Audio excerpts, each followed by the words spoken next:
Former Texas Lieutenant Governor David Dewhurst, a Republican. Sir, thanks so much for joining us. What exactly are your former constituents worried about here?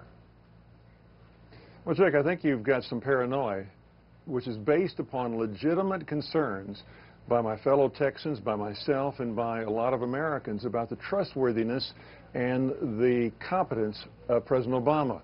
But for heaven's sakes, let's not project that onto our military. Jake, I'm a veteran myself. I served as an officer in the United States Air Force during the Vietnam War. I saw the ugly reaction when our veterans were coming back after putting their lives at risk and how too many Americans treated them. We need to be saying thank you to all of our veterans. We got your back. This is no conspiracy. As a matter of fact, just last week, I was with a group of Texans that months ago was invited up to Fort Bragg. And I had a chance to meet and talk with hundreds of Special Forces officers, enlisted people, even the commanding general, Major General Rogers. And they were flabbergasted by what was happening in Texas. Do you think it was a mistake by Governor Abbott, your fellow Republican, to order the Texas State Guard to monitor what our own soldiers are doing in your state? It seems to suggest a mistrust of our military for the governor to do that.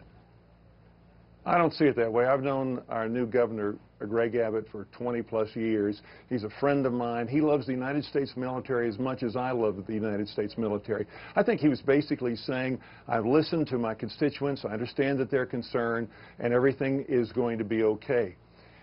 Texas, I believe, as a veteran myself, that we've always welcomed folks that come into Texas to train. For heaven's sakes, in the state of North Carolina, where Fort Bragg and the Special Forces are, they run 10 statewide exercises each year. 10. People of North Carolina love them. They don't even think about it. Former State Representative Todd Smith, again a fellow Republican, sent a scathing letter to Abbott. He accused him of, quote, pandering to idiots. Is Governor Abbott pandering to idiots? No, I think Governor Abbott was simply listening to his constituents. I think this was fueled by talk show hosts that are more interested in their ratings than telling the truth.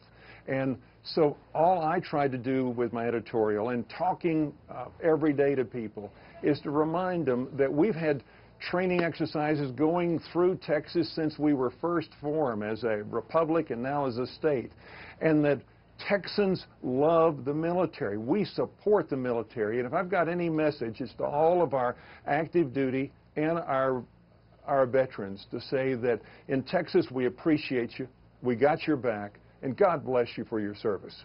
Well, that's nice of you to say, but in Texas, now the State Guard, the Texas State Guard, doesn't just have their back, they're keeping an eye on them. And I wonder if you're concerned, as the Pentagon officials who spoke with our Barbara Starr are concerned, that this is further creating a chasm between civilians and our brave men and women and their families who sacrifice so much for us.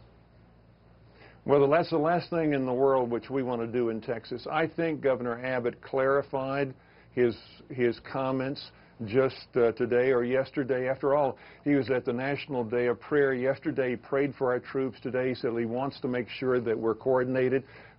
In Texas, I know that Governor Abbott loves the United States military as much as I do.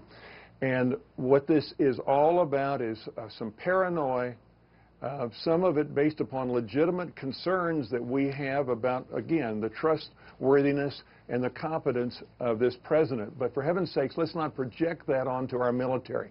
These men and women are putting themselves voluntarily in harm's way every day, someplace in the world. And God bless them. God bless them. All right. Former Lieutenant Governor of Texas, David Dewhurst, thank you so much.